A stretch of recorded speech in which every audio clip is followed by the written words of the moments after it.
Oh, Lia Frid, you're back for a second go. I am looking forward to it, Brad. Been looking forward to it. How are you? I'm doing really well. You're doing well. Yeah. I've been, like, as you mentioned the last time we met, I've started off this new consulting business and it is keeping me busy.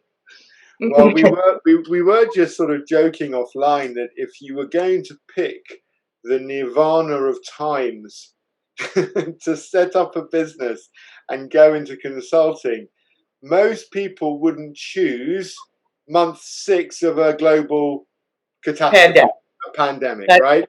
And but I suppose part of it, and actually it was something that was floating in my head when you were talking just before we came online, right? When people buy into your service or your fees as a new business owner, actually you're not really a new business. It's a new entity, no doubt. They're buying into 30 years of experience.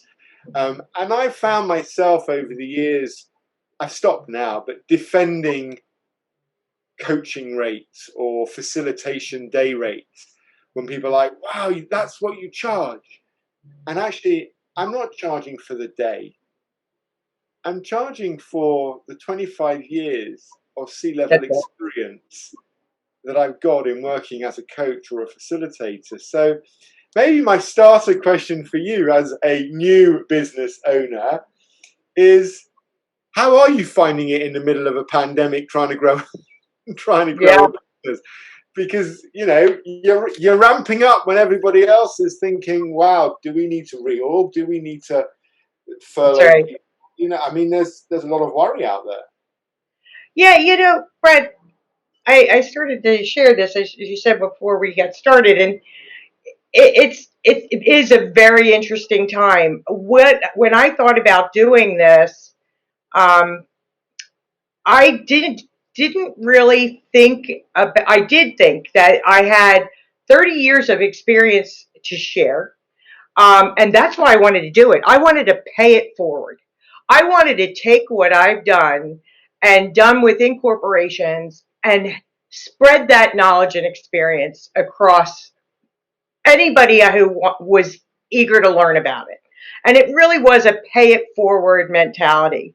And then, I thought about, what was it that I was going to bring to the table? And, I have experience with people, processes, technology, but we're living in the middle of this pandemic. And yes, the technology is out there and it might be the background and even the processes. And we all are having to work through transformation, but it's through people. And so what I'm finding is everybody that I come in contact with about this business says to me, help me, help me to figure out how to navigate this chaos that we're living in. And when they say chaos, I try to bring them back off chaos, because it's not it's really about being agile and reassessing, and not it's not a once and done. And so, going back to how is it going, I'm having to think very agilely and think about what does this all look like, and what is the best thing I can offer these people that are reaching out, and that is just open and honesty and, you know open dialogue and tapping into my experience. I hope that answered your question. It does, and I suppose the beauty of consulting that I struggled with when I was younger, much less in the last 10 years, is that actually we're paid to be honest. They don't want you to tell them what they want to hear. Actually, if you tell them what they want to hear, you're doing them a disservice. So that honesty, that directness becomes almost a USP for some people in this field, because not everybody has that ability to kind of just listen. I'm going to say it as it is. And I know I've received feedback before that, you know, my feedback style is it's a bunch of flowers followed by a brick. So I know it's not as subtle as, you know, as it can be. But I don't try and be. I don't dress it up. My old man used to say to me when I was young, you know, I can give you some feedback, Brad, and I can either say it straight or I can say it like your mum with chocolate sprinkles on it. Which one do you want? You know, and say it straight. People, you ask people how they want feedback, they want it straight. And to your point, isn't it always about people? I know there's process and I know there's tech, but it's people who drive the processes. It's people who write the code to drive the tech. In the chaos that you talk about, it's healthcare or technology is where people are making, you know, huge strides, right? Yep. Those are the two companies, the two industries that are flying and thriving. But that word thrive, for me, someone said to me earlier today, you know, as a leader, would they thrive under their own leadership? And I thought this was a really interesting question. It was a self-awareness question. I asked them, you know, what question do you want to ask yourself? And they were like, you know, would I thrive under myself? And you're about people. And I suppose part of being honest and direct and showing people how to navigate a path, you're helping them thrive. That's right. And you know what? They don't always see what we see. And they don't always, you know, so it's interesting. I almost had to chuckle when you mentioned about open consultants get paid to be people want you to give them the good, the bad, and the ugly, right? Right. And I always found it really interesting when I worked within corporations that you could tell that say the exact same thing being inside a company, but if they paid a consultant for it, they'd listen. And I'd be like, really? Like you just paid for that, and everybody on your team probably would have told you the same thing. But there's something to be said about when consultants tell you and you pay that for that service, they listen. Listen, I will tell you, very similar to you. One of I would say it's probably my strength as well as my weakness. I am probably one of the most open, honest, and transparent people you're ever going to get. I'm a Northeastern. I come from Philly originally. Proud of it. But you know, I don't give it a soft touch. You're going to get it from me. Yeah, right. But you know that don't hear me that I can't be in a room and give data or give the message in a way that doesn't hurt so much. But being able to thrive in these times is having to face the ugly and face the things that you didn't think about and probably those blind spots. You know, I think we're all seeing blind spots. And how do you navigate those? So sometimes it takes a Brad or a Lia or somebody from the outside to come in and really seek the light, shine the light on those blind spots that they just didn't pay attention to. And it was right there, but they're so in it. They're so in the day to day and keeping the business right that they're just not seeing those blind spots, and it's right there. So you know, this is where we really have to, you know, listen to people. And when you ask, you may not have seen it, but those blind spots are there, and they're things we need to really pay attention to. And you know, I said in the last podcast we did, it's listen, watch, and learn. And I'm still saying it. You know, we have to pay attention, and we have to keep listening, and we have to be agile, and not be afraid of those blind spots. And when that blind spot comes up, do something about it. You may not like it, and you may not agree that it's even there. Like you might not see it that way, But I promise you, those blind spots are out there. And I shared with you that I went out to work with a client last week, and they're so in their business and in the resilience of keeping the business running, which is important, that some of the blind spots that I pointed out at literally by the middle of the week, they were saying, my head's spinning. I mean, what you've just shared with me was right in front of me, and I've been so focused over here that I wasn't focused here. And it takes both. Um, and I woke up this morning and looked at LinkedIn, and I saw an article from Simon Sinek, and he said something about there's two big things we need to be focusing on, and it's the business finances in your core business, and it's people, and they're both the pieces that we need to be just equally committed to. And my guess is that most companies would say we're committed to our people. Mm-hmm. And over the last 10 to 15 years, and you'll know this even more than me, there are a plethora of ways to measure the people dynamic in organizations, from talent acquisition through to exit strategies, no doubt. And I know what gets measured gets done, but not everything relevant gets measured. So we can over measure. I think right now, when we talk about people, we're not necessarily talking about measuring what they're doing. That's right. Although organizations are exploring that because they're trying to see how do we keep afloat some businesses, right? But some of the questions that I'm discussing with clients are around, are the people in the right positions? Because you talk about this in it. And I've often had a phrase in my head from my own mentor. He'll often say to me, Brad, are you in it or on it? And when I'm in it, I don't business plan. And I think this is a great lesson for any leader, actually, to plan time to get on it. Because if you are in it all the time, there is no room for any kind of planning.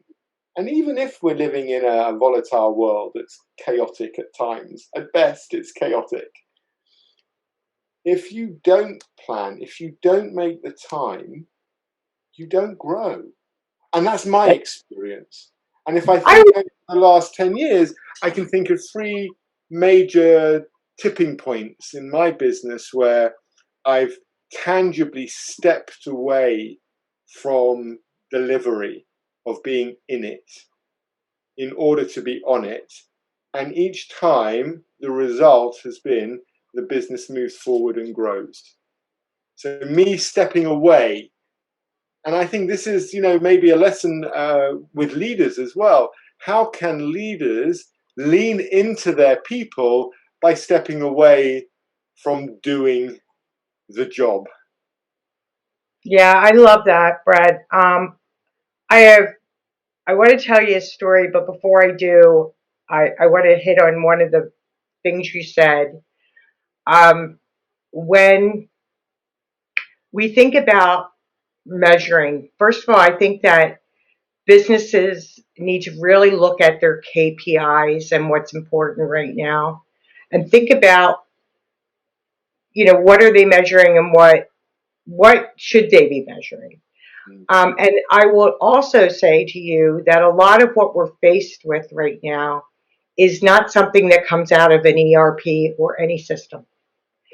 Maybe a little bit I share with you, maybe a little in engagement surveys or something like that. If you ask the right questions, you might get some real life things. And I would suggest you're doing it pretty frequently and not once a year. But your ERPs are going to measure the things like retention and growth and moving up and across and things like that, and tenure. But what we're faced with right now is not a measurable thing out of a system. It really comes down to getting on it really into with your people what's happening and knowing what's going on. Now, going to your point about being in it or on it, so you need to get in it to get on it. And I truly believe that right now. If we don't reach out to find out what's really happening as leaders and find out what's happening, you can't then step back to fix it and get on it. So I will tell a story about my very recent team that I went through, and it was a similar experience to what your coach said to you. A couple of years ago, I was working with just a phenomenal leadership team that had grown under me, and I had them working with me for a long time, and we were scaling our organization, and it was growing pretty rapidly, and we were taking more and more on. And I took a step back one day and said, I have really taken this team and this organization as leaders as far as I can. Now, I need to find a way to get them to the next level that doesn't come from me. And I had to step back and actually think about what that looked like. So I actually engaged with an external firm to say, all right, I've got these set of leaders that I have grown grown it up within an organization. I have taken them as far as I can, and now they need to see what good looks like from somebody other than me. Right. And so I went and pitched this and got them the support they needed. The greatness of this story is at the end of this 18 months of working together, and me stepping back a little bit and handing the reins to them, that leadership team all grew into director roles, took over for me, and I was able to step back and say my job was done. Yeah. And what a great feeling to not only have met the business objectives, but also to grow a team and have them ready. And I think the opportunity to lean in, and that's the in it, to understand what needed to be done, and then step away and say, okay, now that I know that, how can I fix it? Was getting out and getting them the tools they needed from not just me. I've continued to be their leader and mentor or coach and whatever, but they needed something else, and they needed to hear it from somebody different. So that partnership just allowed for, and I use the analogy with our kids, for those of us who have children. You can tell your kids as a parent, you can tell them something over and over and over again. As soon as they hear it from a third party, they believe it. But sometimes the message coming from mom or dad or somebody really close, it just doesn't stick. It doesn't land at all. My sister, for the first 15 years of her kids' life, used to call me up and ask me to speak to her kids specifically to get messages across, because if she said them, it would never work.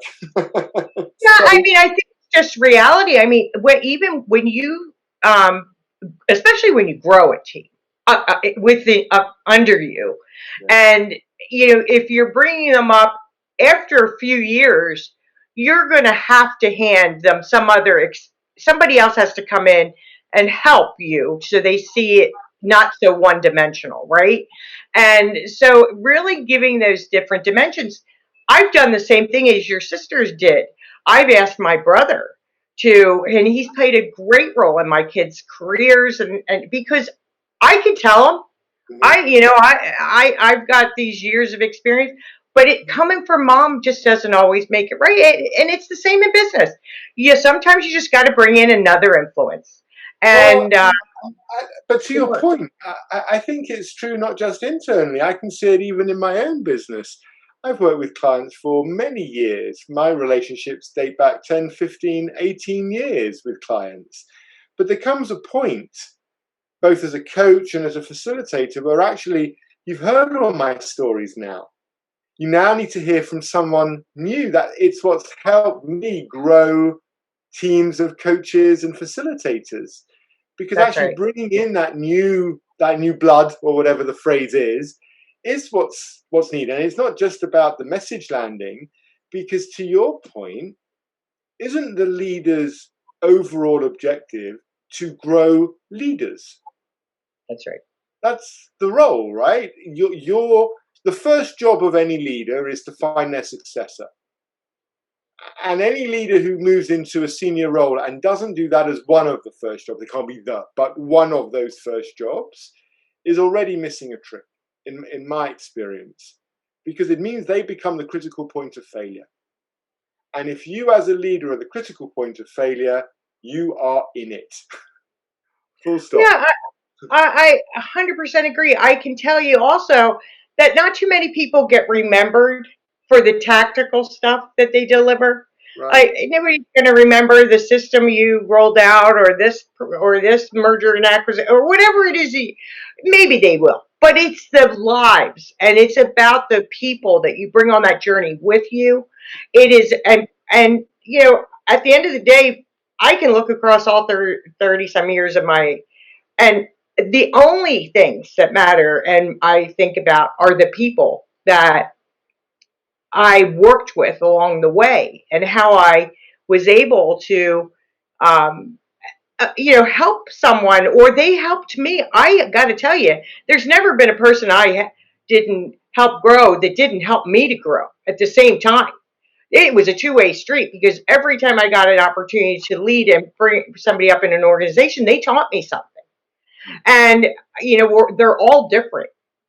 So it's just, people is the core of what we do as leaders. The tactical stuff is part of our job. Sure, that's what we get paid to do. But if we think we don't get paid to lead and grow leadership, and to your point, identify our successors. When I got halfway through my last role and realized that I couldn't get my team there fast enough, I had to figure out a way to get them ready to succeed. Because if I was to leave, Right. they weren't ready. And even with some of the challenges the business was facing, um, they weren't ready. So how could I accelerate that? And we have to think about these stories and these ways, that way we can influence. And it doesn't always sit with us. Sometimes it's partnering. And knowing when you have to do that is a big piece of it. And to your point about each other as consultants, uh, you know, I absolutely believe the best way for all of us to succeed is to learn from each other. What are you experiencing? What am I experiencing? How do we stay, really tapping into each other's experience and knowledge? I don't want to be one dimensional. I don't want to be focused on just my experience. I want to learn from all of us, and knowing when to pull in the right people is key. I was introduced to a guy about 4.5 months ago by one of my coaches. She'd met them. She was going to do some associate work. He runs his own business, not dissimilar to mine. And this woman said, "Brad, I just think you guys will connect." We jumped on a call, and we did instantly. Lovely connection. But we're in exactly the same space. And there weren't instant opportunities to collaborate on stuff. But we decided we'd have like a regular cadence chat for half an hour every 2 or 3 weeks, where we would just come on a call and talk. And I've ended up introducing a project manager to him who is helping his business grow. And he's done a bit of mentoring with me, where we've looked at product placement and moving from services to products. And over the course of the last 4 or 5 months, we've found this way where actually we're both supporting each other with a half-hour chat every 3 or 4 weeks. And it's totally balanced. Sometimes it might be 20 minutes we're talking about his thing and it's 10 minutes on me, and then it shifts the next time, we focus. Or another example, I'm part of a coaching group where I do a coaching triad once a month with one career coach, one newly qualified coach, and me. And the three of us sit there on Zoom for an hour plus, and one of us brings a topic to the table and we explore it together. And in it we get questions answered. I've always felt there, not just as a consultant, as a coach, that one of the most humbling things about the work that we do is to acknowledge that I get paid to coach people when basically I listen to their stories and it helps me. When I listen to other people talk through their challenges, find their own solutions, I know I facilitate questions, I get that. But like you said, a mum can't tell their child what to do. I might know the process of coaching, but I can't coach myself. It doesn't work like that. But the process of coaching, for me, is so therapeutic. Honestly, sometimes I come out off a day of 4 coaching sessions, and it's like, really, I was paid for that. I've just cleared out 2 of my own problems by listening to other people. And it goes back to your listen piece and people piece. It's constantly a theme. Yeah, I mean, it goes back to this pay it forward thing, too. I got to tell you, there is never an engagement that I don't get something out of. Right. I learn from everything, and it's sometimes sometimes it's a people component, sometimes it's something new with process and technology, and we go down a path that I've never come to that, learned that before, seen that before, but we get to it together.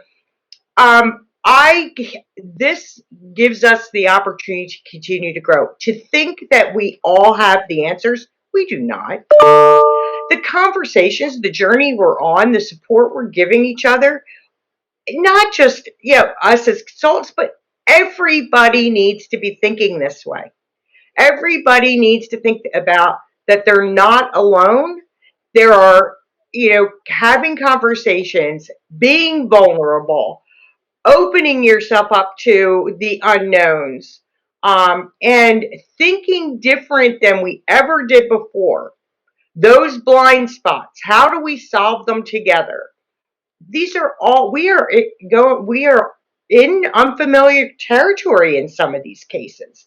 And we need to be able to just learn from each other and be agile in the way we are approaching it, and not try to be experts in everything, but reach out to the people who can help, and reach out to the people who haven't seen the benefits of some of this.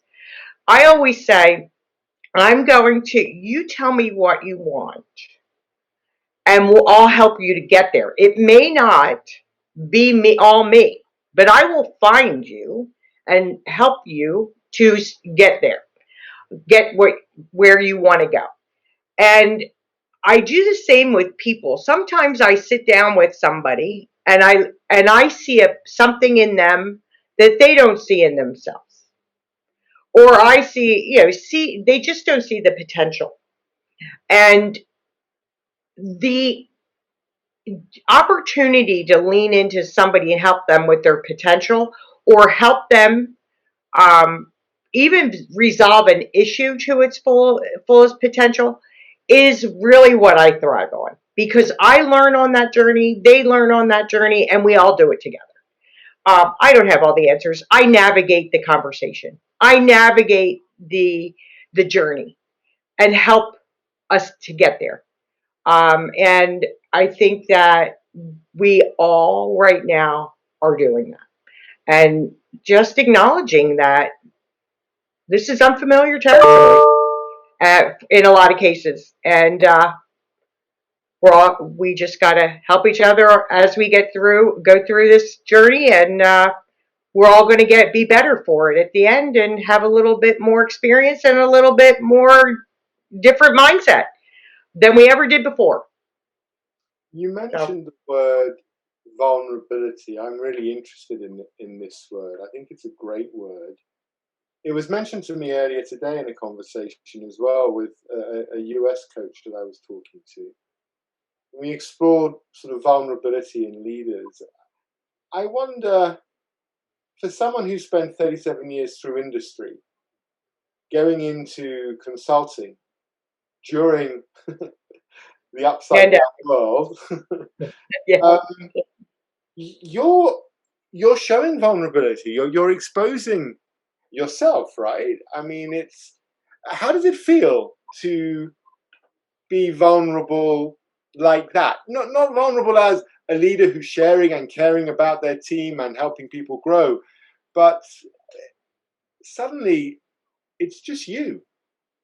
I know you can yeah, connect your network, but it's just you out there, right? You're the one going to California. You. That's yeah. that's I vulnerable. gotta tell you, it's very humbling. I have, as you know, I have had the great fortune of having great teams around me, and for the past 25 years, for sure, or at least, um, some of the best support around me. So never did I ever do anything alone. Yeah. It's really hard, I have to tell you. I mean, just down to creating websites and content and proposals and not having anybody to do these things for you. I'm doing it all. Or check And them, by the way. right, and I'm like, and which software am I going to use, and how am I selecting all this, and how do I get it all into a CRM? And oh my gosh, the things I've coached people on or helped people on internally at companies. I mean, I'm doing it at a much smaller scales than some of the companies I've worked for, but I mean, it's the same concept, and I'm doing it all myself. Yeah, And I will tell you, it is the hardest work I've done in years. yeah, yeah, I Hardest would agree. work I have done in years because I am doing everything from an admin to delivering the actual work Oh, for that sure. I'm doing. And Yeah. it nothing, there is. I've always felt very. The one thing I've always been very proud of is there's nothing I have ever led that I can't do. Yeah, okay. And I take great pride in that because I will stand beside anyone who works with me, beside me. I mean, I will get right in there with my team, and I've been there. So most of the things have led, I have done, and so I take a lot of great pride in that. But it's helping me right now to almost get regrounded in how hard all this work is because I am having to do every bit of it. It's just, and I'm learning so much. I'm learning about, how do you market things on a website and how do you use these buzzwords? I mean, things I've never even thought about. That's not my forte is marketing and things like that, but I've had to lean into this. So I'm learning and it's fun. And I'm stretching myself beyond anything I've ever done before, and it's so on top of how we're all learning through this crisis and world times right now. I'm just going to call it world events. Um, I because there's not just the pandemic. There's a lot of world events going on that are affecting all of us. So with I'm learning how to navigate that. I'm going back into doing all kinds of work I've never done before, and I will actually tell you that I am having the time of my life. You see? I love that. I love because you're also, I can see the printer behind you. You're also like the orderer of stationery now as well. You have a Yes. very high. I can't imagine when the last time you ordered stationery. Oh no! I ran out of ink the other day, and I was in like a crisis. And these things that I never even thought about before, and it's crazy. It's not that I didn't Amazon. never thought about it, but I haven't had to think about it in a long time, and it's really it's very grounding. And I would say we all need to ground ourselves every once in a while. So I've had a very like great career success and feel so lucky to have had the privilege of doing so many great things alongside of great people and great companies. But getting back grounded in every piece of work and not feeling like it's above me or below me or having to figure it all out, it's pretty fun. Yeah, yeah, I hear you. I know that even doing these, this for me is completely new when I started it. Um, I remember when I decided at the beginning of lockdown, I put some 2-minute videos out on managing stress. And I must have sent the 3 or 4 clips I did to start with, literally here in this office with my phone on a tripod, literally push record and go. And then just cut an intro and an outro on it. And I was sending them, from everyone from my nephew to coaches to clients for the feedback, and some of it was it was pretty brutal. But I'd never done it before. Be careful what you ask for. Yeah, I right. I will share with you that I sat down with my son, who is a really great, he's a really good writer. And I said, hey, I really got to put something together on this. And he goes, well, show me what you've done. And he goes, you didn't do this. Like he was literally, and I said, well, it's just an outline. And he's like, good thing because this is, and I felt like this small. And I said, well, I haven't had a minute to focus on it. But yeah, when you start to ask for feedback, be careful because just like we give our honest feedback, we better be able to receive it. So I've got a plan to launch in the new year. We've just had a coaching program accredited and endorsed by the Institute of Leadership and Management. Very excited about it. It's going to be an open course, so not an internal in-house one, an open course, anyone can join, and it's all done virtually. And I'm starting to pull together marketing materials for it. And Canva.com is a fabulous site if you want to build out marketing materials. It was recommended to me. So I was putting together some storyboards, and I was quite pleased with what I did, by the way, until I sent it to my wife, who's a creative designer. oh boy. She sent me an email back. So I shared it with her, and I got an email back saying, I love your start. Leave it with me. Yeah, I mean, yeah. One thing I am learning is, listen, I know my shortcomings, Right. and when as hard as I may try at something, if I'm not going to get there, I want to be alongside and learn, but you got to know what to tap into somebody for. And I will tell you, I absolutely am learning which things I need to hire somebody or get someone else involved in helping me with, and which ones I can manage to do on my own. Because, Yeah, I think that's so important. And actually, when I think about some of the lessons in leadership that I've learned, and it comes back to this vulnerability, right? When somebody comes and asks me, what do I think they should do? I've learned to be comfortable. One, not to be the cleverest person in the room for a start. Two, I've learned that I can say to them, look, do you know what? Right now, I don't have an answer for you. Give me 5 minutes. Let me think about it. I might have an answer. And I've also learned that it requires that vulnerability and confidence to allow someone else to grow next to me. So actually, to shine a light on someone else has been a great leadership lesson. And this is what fueled these podcasts. I enjoy the questions. I'm curious and nosy, my friends would say. But I like shining a light on others because it actually makes me acknowledge that I'm confident enough to say, hey, look at this person. Look how amazing they are. It doesn't have to be. And I definitely didn't have that in my 20s, Leah. I definitely didn't have it in my 30s. And I've probably just about learned how to do it in my 40s. And now I've tipped and I'm 50. I think I get it. I have the Oh, confidence to say, look at this person, let them be in the light. oh my gosh, I love that. And I would say to you, I 100% am right there with you. In my 20s, no way.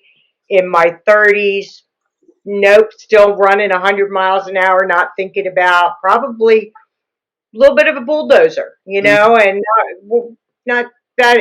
But I would say in the last 15, 18, definitely in the second half of my career, I started to really see what happens when you bring people along and you put the light on them or put the light on your team, Mm-hmm. because I never have to put the light on me, because it's my team that gets me.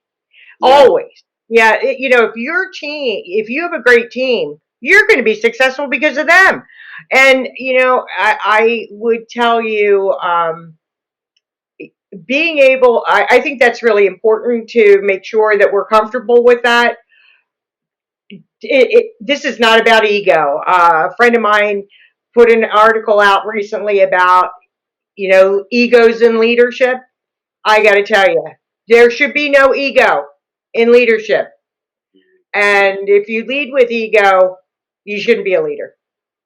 Well, without getting all political, we can see what happens when ego leads. That's right. And I would say that in any situation, whether it's parenting, whether it's leading a team, you earn it, you do not demand it, and ego is not something you lead with.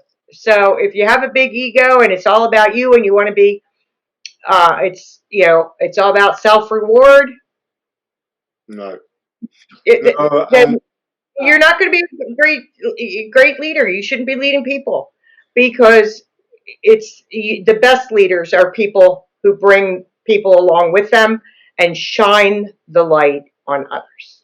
yeah. Pay it forward. Pay it forward. There's a great book. I was recommended it by a friend and coach, Michael Doyle. This is the second shout out I've given him in these podcasts because I know he listens.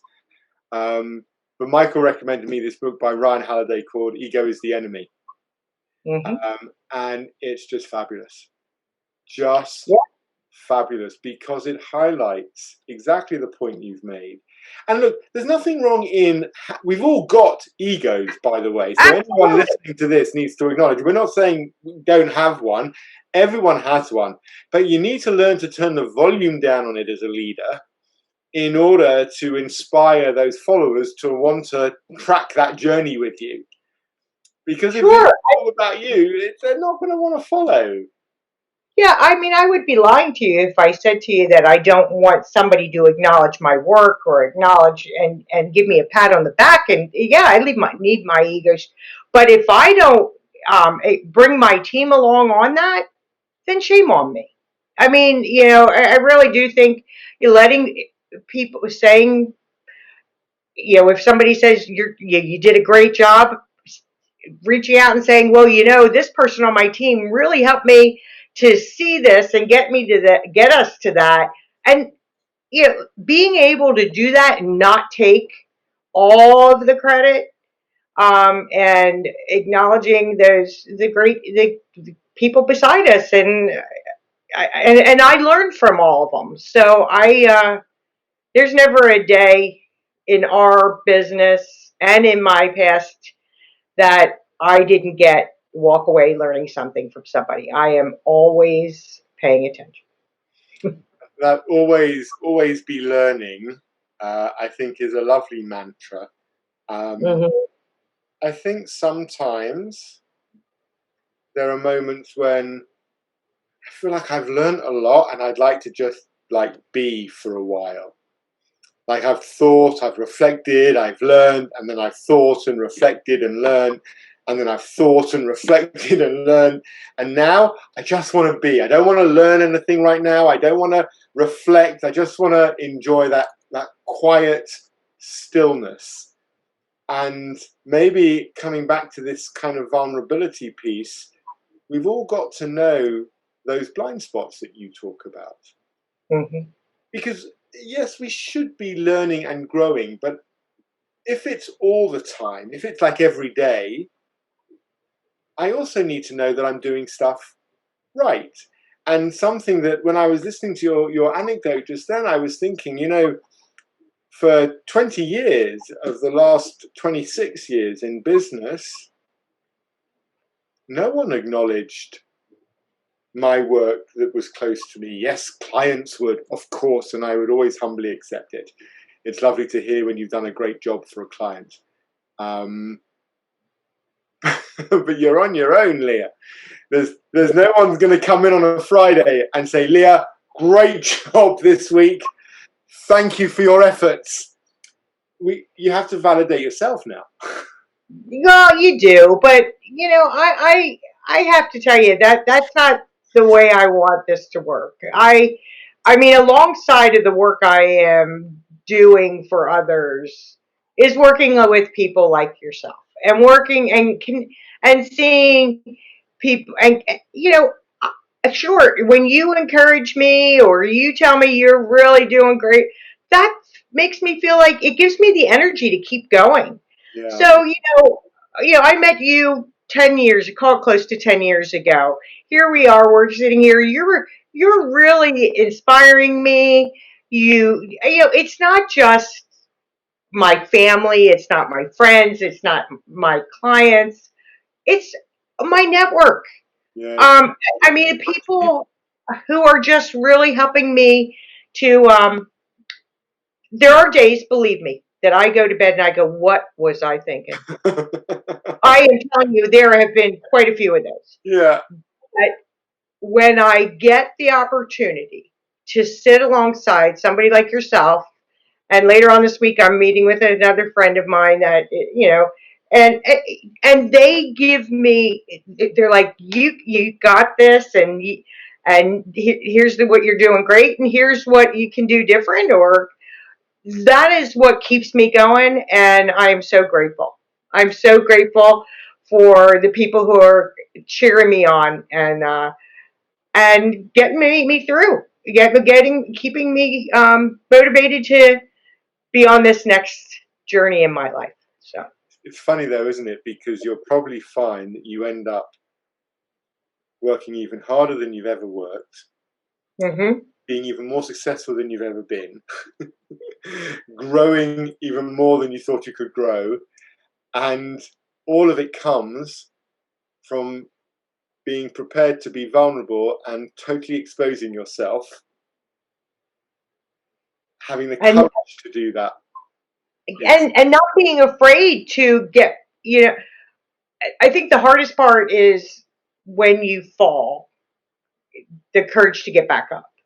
And because you're not going to get it all, you're not always going to get it right. We don't get it always right as in most, but I want to keep learning. I want the experience. I want to do this. And So I think that the vulnerability is just something we have to face, and the courage to get through it. And we're all faced with a lot of courage right now. Yeah. And I think that vulnerability and courage might go a little bit hand in hand. Yeah, and you're describing as well, that getting back up. You're describing the resilience factor. And look, you're a Philly girl, right? So Yeah. my favorite film franchise comes from Philadelphia, Rocky Balboa. Of course. Right? A Philly man. And in the sixth film, just called Balboa, where Mm-hmm. a 58-year-old going back into the ring, still looking in fabulous shape, because he's got stuff in the basement. There's a brilliant scene with his son outside his restaurant that he's named after his late wife. and his son is challenging his dad about how hard it's been growing up as the son of Rocky Balboa. And Rocky gives this speech telling him how hard it is. What are you talking about? When were you brought up to grow up in someone's shadow? And then he leans into this brilliant 3 or 4 sentences where he says, I'll paraphrase, the world ain't all sunshine and rainbows. The world is a mean place, and it will beat you and keep you down if you let it. But it's, and this is my favorite line, it's not about how hard you get hit. It's about how hard you get hit and keep moving forward, because that's how winning is done. And people mock Sylvester Stallone a lot.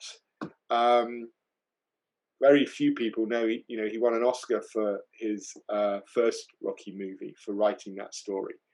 And in that line, it's not about how hard you get hit. It's about how hard you get hit and keep moving forward.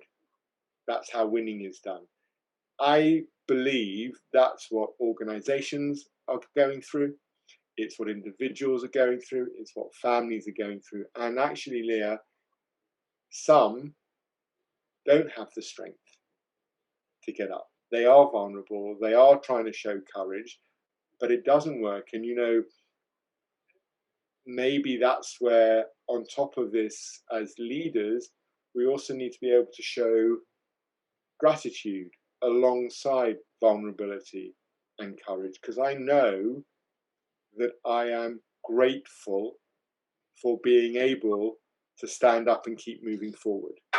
I'm grateful that I have a family around me. I'm grateful for still having a business, because I know a lot of people who don't. It's tough times. It's so true. It's so true. And as you know from my story, and we'll do other podcasts where I'm sure I'll expose more of it. You never know. The Right. journey is a tough one, and where you are throughout that journey, changes you. The things that happen, and and gratitude is very key. I will tell you, and I'm so glad you mentioned it, because I think if we don't pause, and in all the other things you said, the vulnerability, and we talk about empathy and we talk about courage, but if we don't show our gratitude to others and our families, and just for what we have and for the little things, just be grateful, because these are tough times, and we all need to acknowledge and thank the people around us, and be grateful for what we continue to have, and our health, and everything. There's just a lot of dynamics, and I would encourage people not just to think about the things we so often talk about, like vulnerability and courage and resilience and all of those things, but gratitude is one we don't spend a lot of time on, and I think it's key. So thank you for that reminder. I'm going to put that up on my board this week, and I am going to use that more often. So thank you for that. And it's great, isn't it? Because you talk about paying it forward. Someone brought it to my attention a few weeks ago, and the more we bring it to other people, and then you go and talk about it with us, maybe, just maybe, it creates a bit more momentum. That's right. Gratitude, because, like you say, if what are we doing it for, if not for those good moments? Otherwise, it's, we're just all working ourselves to a grave. There's no point to that. You are so right.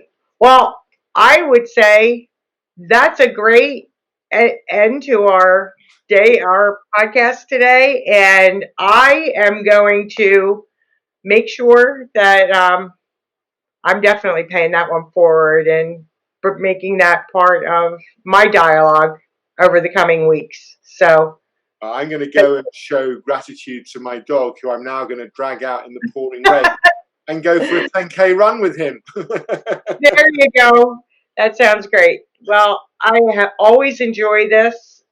It's been a great chat, and I'm looking forward to the next one. Yeah, can't wait. We're going to put a note in the diary straight after this call, so we've got it lined up before Christmas.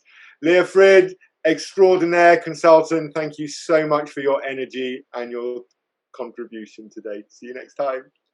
See you, Brad.